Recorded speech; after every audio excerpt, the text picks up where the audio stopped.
Secunderabad assembly నియోజకవర్గం అభివృద్ధి పరంగా మరియు సంక్షేమ పరంగా అభివృద్ధి చేయడం జరుగుతుందని సికింద్రాబాద్ కంటెస్టెంట్ ఎమ్మెల్యే మరియు సీనియర్ కాంగ్రెస్ నేత మరియు కార్మిక దిగ్గజం ఆదం సంతోష్ కుమార్ పేర్కొన్నారు. తమ నియోజకవర్గ అభివృద్ధికి ఎంతో తోడ్పాటును అందిస్తున్న ముఖ్యమంత్రి రేవంత్ రెడ్డికి మరియు జిల్లా ఇన్ఛార్జి మంత్రికి కూడా ఆయన కృతజ్ఞతలు తెలియజేశారు.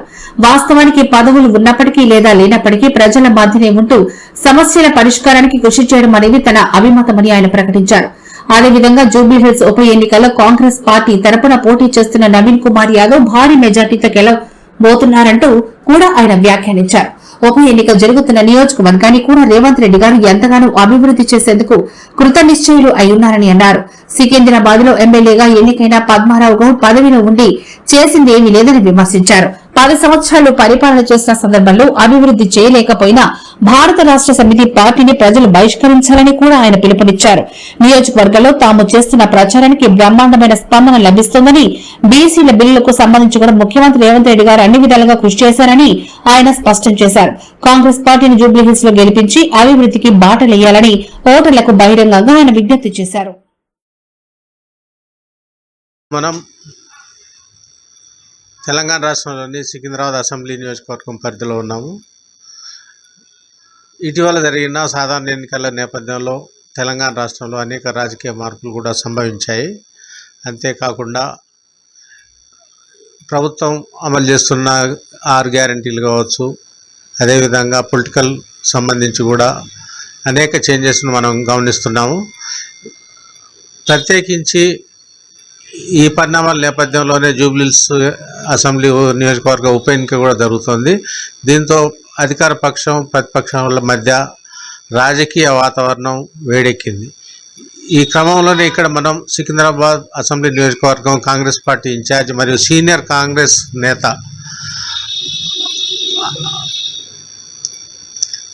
ఆదం సంతోష్ కుమార్ గారు మనతో ఉన్నారు. సంతోష్ కుమార్ గారు చెప్పండి, ఇప్పుడు ప్రభుత్వ ఈ పరిపాలన ఎలా? ప్రభుత్వ పరిపాలన రాష్ట్ర ముఖ్యమంత్రి గారు రేవంత్ రెడ్డి గారు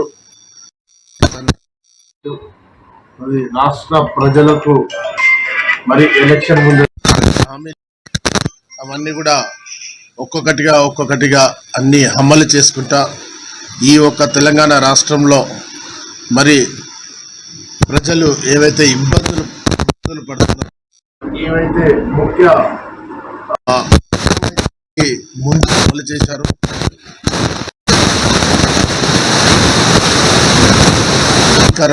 చేసిన వెంటనే మరి ఏదైతే మరి ప్రచారంలో మరి హామీ ఇచ్చారో మరి మీటింగ్ పెట్టి ప్రమాణ స్వీకారం చేసిన వెంటనే మరి ఫ్రీ బస్ అమలు చేసిన విషయము ఈ తెలంగాణ రాష్ట్ర ప్రజలందరికీ కూడా తెలుసు.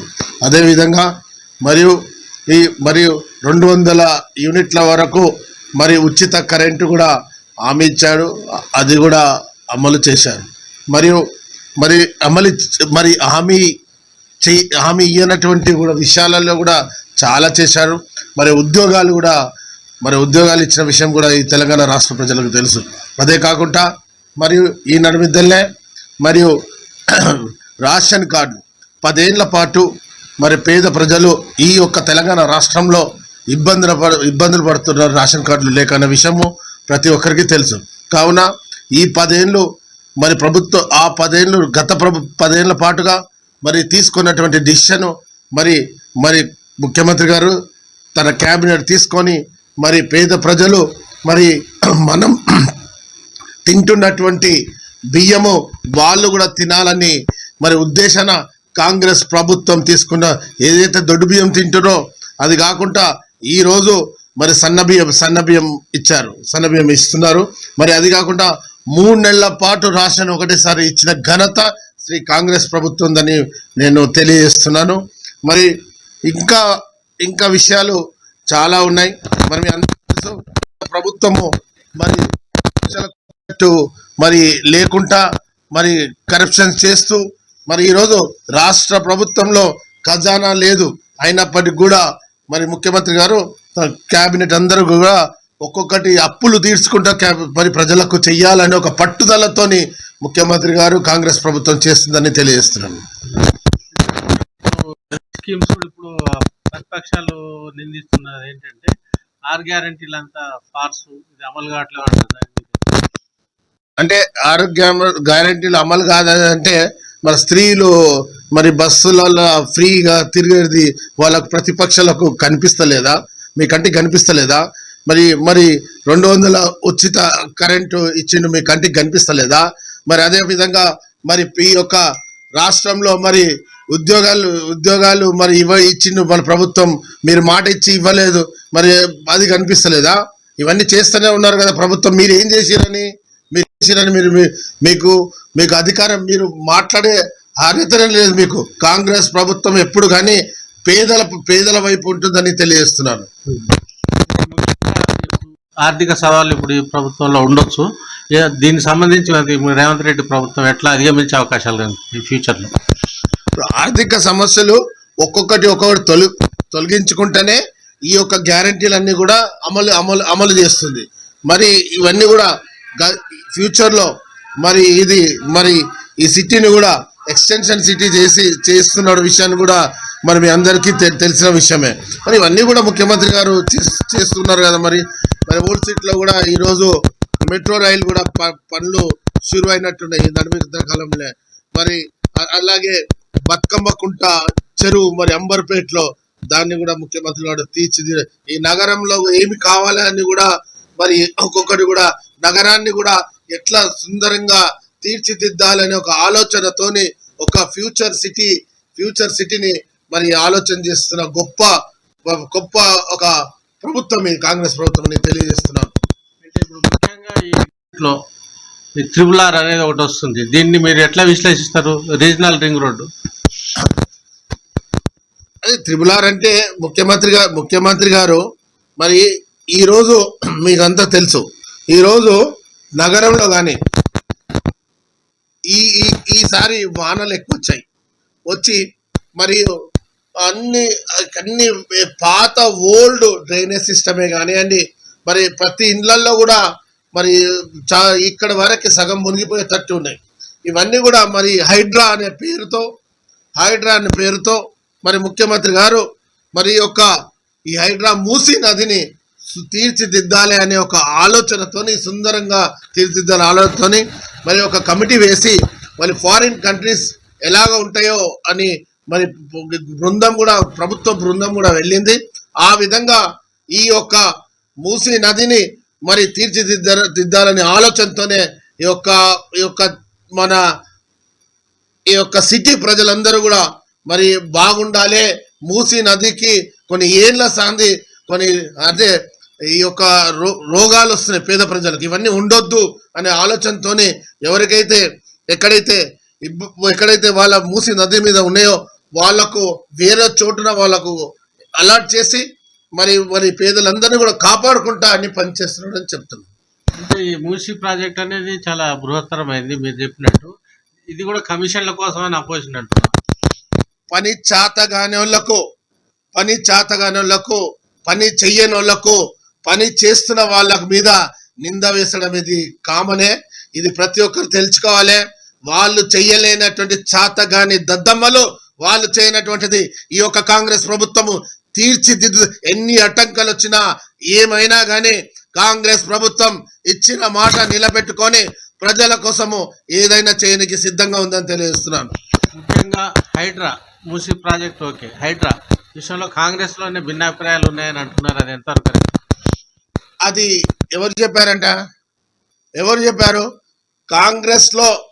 కాంగ్రెస్ లో యూనిటీగా ప్రభుత్వం కానీ ఇటు పార్టీ కానీ మరి రెండు కూడా సమిళితమై ఒకే తాట మీద డిసిషన్ తీసుకొని మరి నడుస్తున్నాయి. మరి వాళ్ళు చేయలే కాబట్టి ఎన్ని మాటలన్నా చెప్తారు, ఇవన్నీ అవాస్తవం అని చెప్తున్నారు. ప్రత్యేకించి మీరు సికింద్రాబాద్ నియోజకవర్గ ఇన్ఛార్జిగా కంటెస్టెడ్ ఎమ్మెల్యేగా ఉన్నారు. మీ గవర్నమెంట్ వచ్చిన తర్వాత ఎలాంటి కార్యక్రమాలు, అభివృద్ధి ఉండొచ్చు, సంక్షేమం ఉండొచ్చు, ఎలా ఉంది? అనేక స్కీములు వాగ్దానం చేసి మీరు ప్రభుత్వంలో వచ్చిన విషయాన్ని మరొకసారి ఈ యొక్క సికింద్రాబాద్ ప్రజలకు ఆలోచన చేయాలనే విషయాన్ని తెలియజేస్తున్నాను. ఏదైతే సికింద్రాబాద్ ఎమ్మెల్యే గారు మరి ఏవైతే పెండింగ్ పనులున్నాయి ఆ పెండింగ్ పనులన్నీ కూడా నేను మా ఒక్క ముఖ్యమంత్రి గారి దగ్గర తీసుకెళ్లి ఒక్కొక్కటిగా నేను అవన్నీ తీర్చిదిద్దుతున్నాను.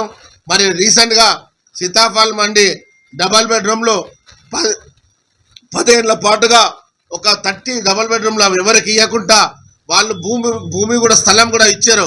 వాళ్ళకి ఇవ్వకుండా దాన్ని 10 ఏళ్ల సంది ఎవ్వరు కూడా అనుభవించకుండా దాన్ని ఆపిన విషయం ఈ యొక్క సికింద్రాబాద్ ప్రజలందరూ కూడా చూశారు. మా ప్రభుత్వం వచ్చిన తర్వాత గత నెల కింద మరి కలెక్టర్ తోని సంప్రదించి మరి ఇన్ఛార్జ్ మినిస్టర్తో సంప్రదించి మరి అవి పూర్తిగా ఎవరైతే లబ్ధిదారులు ఉన్నారో పేద ప్రజలు ఉన్నారో వాళ్లకు అవన్నీ అందించే విధంగా పట్టాలు ఇప్పించాను. అదేవిధంగా ఈరోజు మరి దూద్ బావి ఉంటుంది. దూద్ బావి దగ్గర 204 డబల్ బెడ్రూమ్లు ఉన్నాయి. ఇవి కూడా మరి ఎవరికి ఇవ్వకుండా ఆపాడు. ఏ ఉద్దేశంతో ఆపాడో అతన్నే అడగండి, నాకు తెలియదు. కాబట్టి ఏవైతే డబల్ బెడ్రూమ్ దూద్ బావి ఉన్నాయో అవి కూడా ఎవరికైతే ఇండ్లు లేవో పక్కా పేద ప్రజలు ఏదైతే నివసిస్తున్నారో సికింద్రాబాద్ లో వాళ్లకు చెందే విధంగా నేను అవన్నీ కూడా ప్రభుత్వం దృష్టికి తీసుకెళ్లే మరి వాళ్ళందరూ కూడా ఇప్పించే ప్రయత్నం చేస్తున్నాను. అదేకాకుండా సీతాఫల్ మండిలో మరి ప్రభుత్వ పాఠశాల ఉంది, పునాది వేశాడు, ఆపేశాడు. మరి అదేవిధంగా అడ్డగుట్టలో మరియు హాస్పిటల్ కట్టిస్తానని అక్కడ పునాది వేసి ఆపేశాడు. మరి ఇవన్నీ కూడా మరియు అడ్డగుట్టలో కమిటీ హాల్ ఉంది, అది పునాది వేసి ఆపేశారు. ఇప్పుడు నా బడ్జెట్ల అవన్నీ కూడా క్లియర్ అవుతాయి.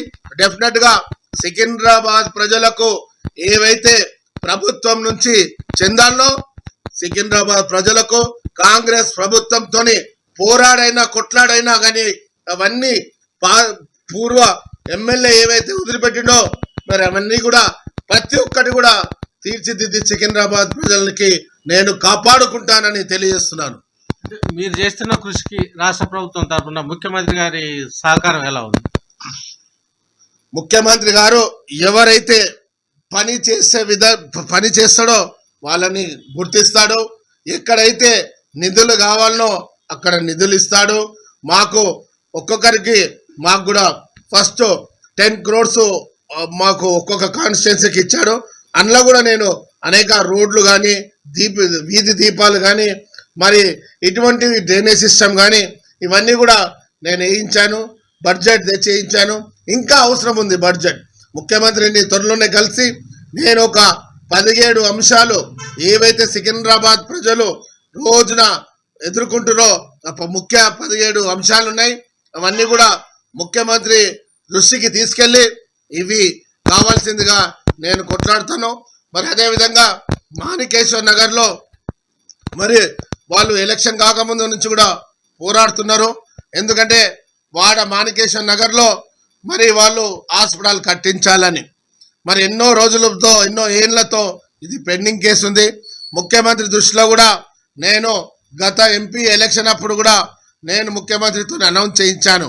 ఈ విషయాన్ని కూడా మరి మాణికేశ్వర్ ప్రజలకు మరి అక్కడ మరి మాణికేశ్వర్ నగర్ అంటే లేబర్ బస్తీ కాబట్టి అక్కడి నుంచి మరి గాంధీ హాస్పిటల్ వెళ్ళాలంటే దాదాపు ఒక 4 కిలోమీటర్లు ఉంటుంది. కాబట్టి ఎక్కడైతే మరి అక్కడ కట్టించినట్టయితే ఫస్ట్ ఎయిడ్ ఆడ తీసుకొని తర్వాత పెద్ద హాస్పిటల్లకు వెళ్ళొచ్చనే ఒక ఉద్దేశాన ఇవన్నీ కూడా ప్రజలు రోజు నా దగ్గరికి అనేక సమస్యలు తీసుకొస్తారు. ఈ అనేక సమస్యల మీద మరి ముఖ్య సమస్యలు ఏ ఉన్నాయో అవన్నీ కూడా ప్రభుత్వం దృష్టికి తప్పకుండా తీసుకెళ్తున్నా, అవన్నీ కూడా చేపిస్తున్నా. ప్రభుత్వం పూర్తిగా మనకు సపోర్ట్గా ఉంది. మరి అన్ని పనులు కూడా ప్రభుత్వంలో అవుతున్నాయి. ఇతరి పార్టీ వాళ్ళు పని చేయక చేతగాక కాంగ్రెస్ ప్రభుత్వం మీద ఉట్టినన్న బురద జల్లే ప్రయత్నం చేస్తున్నారు. మరొక అంశం, హైదరాబాద్ జిల్లాలో చాలా కీలకమైంది ఉప ఎన్నిక జూబ్లీకి సంబంధించి. దాంట్లో ఎట్లా ఉంది బీసీల పాత్ర కావచ్చు, కాంగ్రెస్ సిచ్యువేషన్? ఈరోజు జూబ్లీ హిల్స్ లో జరుగుతున్న ఎలక్షన్ మరి కాంగ్రెస్ ప్రభుత్వం వచ్చిన తర్వాత ఇది రెండో బై ఎలక్షన్. గతంలో జరిగినటువంటి ఈ యొక్క నగర ప్రజలందరూ కూడా మరి ఎవరికి ఓటు వేశారనేది అందరూ చూశారు. కంటోన్మెంట్ విషయంలో మరియు అది కూడా బై ఎలక్షన్ జరిగింది. అంటే కాంగ్రెస్ ప్రభుత్వం వచ్చిన తర్వాత ఇక్కడ ఏ పార్టీని కూడా మరి నమ్ముతలేరనే విషయాన్ని నేను తెలియజేస్తున్నాను. మరి మేము రెండోది జూబ్లీహిల్స్ ఎలక్షన్ బై ఎలక్షన్ వచ్చింది. రెండోది కూడా కంటోన్మెంట్లో ఎలాగైతే జెండా ఎగరవేశామో కాంగ్రెస్ పార్టీది, రేపు భారీ మెజార్టీతో మరి కాంగ్రెస్ జెండా జూబ్లీహిల్స్ గడ్డ మీద మరి మేము ఎగరవేస్తామని నవీన్ యాదవ్ గారు మరి అతను సోషల్ వర్కర్గా పనిచేస్తున్నారు. పార్టీల లేకముందు నుంచే సోషల్ యాక్టివిటీస్ చేస్తున్నారు. గతంలో కూడా పోటీ చేశారు. పోటీ చేసి ఇతర ఎంఐఎం పార్టీతోని కొన్ని ఓట్లతో ఓడిపోయాడు. ఆ విషయాన్ని అంటే పార్టీలో లేనప్పుడు కూడా ప్రజలు అతన్ని ఆదుకున్నారన్న విషయాన్ని నేను ఈ నగర ప్రజలకు తెలియజేస్తున్నాను. అతను తప్పకుండా గెలుస్తాడు.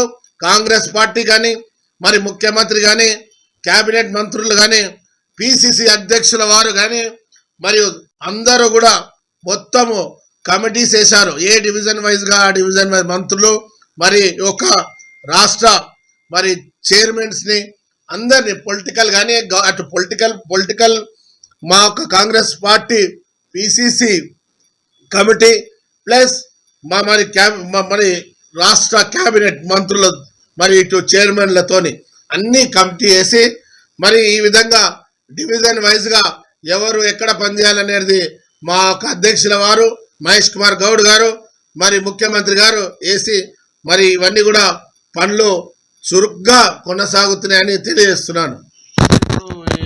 అసలు ఇక్కడ సమస్యలు చాలా ఉన్నాయని అంటారు. అంటే టీఆర్ఎస్ గవర్నమెంట్ ఏం చేయలేదనే మళ్ళీ అంతే కదా అర్థం.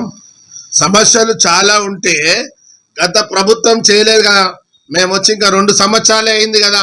10 ఏళ్ల పాటుగా సమస్యలు ఉన్నాయని మళ్ళీ ఇంటింటికి తిరుగుతున్నప్పుడు క్యాన్వసింగ్ ప్రజలు చెప్తున్నారంటే there is a total failure of TRS కదా. మరి అంతే కదా మీనింగ్ అర్థం. అంతే కదా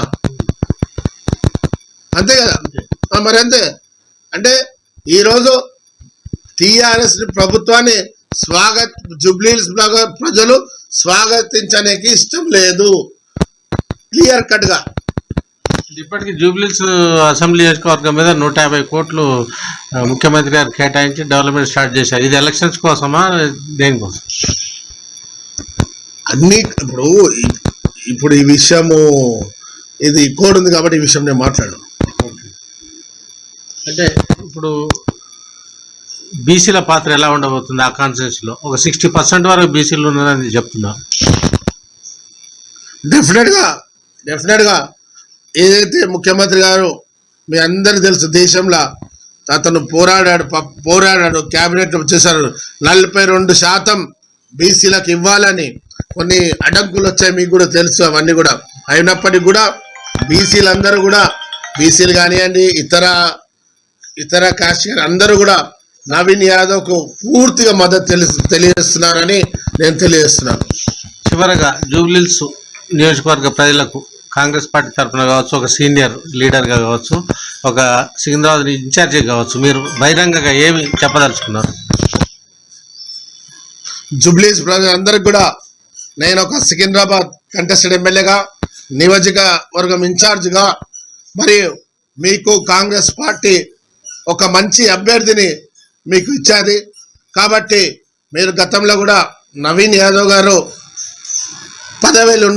పదవి లేకున్నా సోషల్గా ప్రతి ఒక్కరికి కూడా మరియు కష్టంలో ఉన్నటువంటి అందరికి కూడా ఆదుకున్నాడు కాబట్టి ఆయనకు ఈ ఒక అభ్యర్థిని కాంగ్రెస్ పార్టీ కాంగ్రెస్ అభ్యర్థిగా పోటీ చేపిస్తుంది కాబట్టి అందరూ కూడా జూబ్లీహిల్స్ ప్రజలందరూ కూడా చేతులెత్తి జోడించి మరి ఇటు కాంగ్రెస్ పార్టీకి సపోర్ట్ చేసి నవీన్ యాదవ్ని భారీ మెజార్టీతోని గెలిపిస్తే ప్రజలందరూ కూడా అతను అందుబాటులో ఉండి ఏదైతే సోషల్ యాక్టివిటీస్ ఇప్పుడు చేస్తుందో ఒక ప్రభుత్వంలో ఉండి ఇంకా ఒక ఎమ్మెల్యే అయితే ఇంకా ఎక్కువ అతను పని చేయడానికి అవకాశం ఉంటుంది కాబట్టి అది జూబ్లీహిల్స్ ప్రజలందరూ కూడా గమనించి భారీ మెజార్టీతోని నవీన్ యాదవ్ని గెలిపించి చేతి గుర్తుకు ఓటేయాలని నేను మనస్ఫూర్తిగా కోరుతున్నాను. మరొక విషయం చివరిగా ఏంటంటే రౌడీ ఫ్యామిలీ అని ఈ విధంగాని కాంగ్రెస్ అని ఇట్లా బాగా డిఫేమ్ చేసే ఆలోచన అక్కడ కనిపిస్తుంది. మీరు ఎట్లా ఫేస్ చేస్తారు అట్లాంటి కుట్రల్ని? సింపుల్, ఇది చాలా సింపుల్ క్వశ్చన్. ఇది మీరు అడిగేది చాలా సింపుల్ క్వశ్చన్. ఇప్పుడు వాళ్ళకు ఓడిపోతున్న భయం చుట్టుకుంది. వాళ్ళకు ఓడిపోతామని భయం చుట్టుకొని నీకు చేతనైతే నువ్వు ఏం చేస్తావు జూబ్లీహిల్స్కి చెప్పి ఇప్పుడు నువ్వు ఓటు అడుగు. నువ్వు ఏదేదో చెప్పి ఆయన అట్లా ఈయన ఇట్లా ఆయన చెప్పి నువ్వు ప్రజల్ని మబ్బు పెడితే ప్రజలు ఈరోజు నమ్మే పరిస్థితి లేదు. నీకు 10 ఏళ్ళు అవకాశం ఇచ్చినాం. నువ్వు ఏం చెప్పినా నవీన్ యాదవ్ ఇంతకు ముందు కూడా కొన్ని ఓట్లతో ఓడిపోయిన విషయాన్ని మరి ఇతర పార్టీలు గమనించాలనే విషయం. నీవు ఎన్ని సోషల్ మీడియా పెట్టినా నువ్వెన్ని ఏం చేసినా అవి నవీన్ యాదవ్కి అక్షంతలే అని నేను చెప్తున్నాను. ముఖ్యంగా చింతశీలం యాదవ్ కావచ్చు, నవీన్ కుమార్ యాదవ్ కావచ్చు, అదే కాంగ్రెస్ నుండి పర్సనల్గా వాళ్ళ సేవా కార్యక్రమాలు మీరు ఎట్లా విశ్లేషిస్తారు? అటు తండ్రి ఇటు కొడుకు సేవలో ఉన్నారు వాళ్ళు. తండ్రి కూడా వాళ్ళ ఫిలిం అసోసియేషన్కి జూనియర్ ఫిలిం అసోసియేషన్ ఆర్టిస్టులు అందరూ కూడా ఎన్నో ఏళ్ళు ప్రెసిడెంట్గా కొనసాగి అటు అతను కూడా సోషల్ యాక్టివిటీస్ చేస్తూ వాళ్ళకు అందిస్తున్నాడు. ఇటు ప్రజలకు నవీన్ అందిస్తున్నాడు. మరి ఇవన్నీ కూడా వాళ్ళ ఒక ఫ్యామిలీది. మరి జూబ్లీహిల్స్లో మరి కౌంట్ ఉంటుంది కదా, డెఫినెట్గా మర్చిపోరు కదా ప్రజలు ఎంతమంది పేద ప్రజలకు సాయం చేస్తున్నారు. మరి అనేక ఇంటర్వ్యూలు మరి చూసాం ఇప్పటివరకు. సిరిసెలమన్నది కానీ నవీన్ కానీ. సిరిసెలమన్న ఏం చెప్పాడు? నేను ఎవరికైనా నేను ఏదైనా ఇస్తే ఈ చేయికి ఇచ్చిన ఈ చేయితో ఇస్తే ఈ చేయికి తెలియదు అన్నారు. అంటే ఎంత గొప్ప మనసు, పెద్ద మనసుతో చెప్పిండని ఆలోచన చేసిన విషయం కూడా తెలియజేస్తున్నాను. ధన్యవాదాలు ఆదం సంతోష్ కుమార్ గారు. కెమెరామెన్ విజయేందర్తో ఉప్పు వీరాంజనేయులు, హైదరాబాద్ జిల్లా.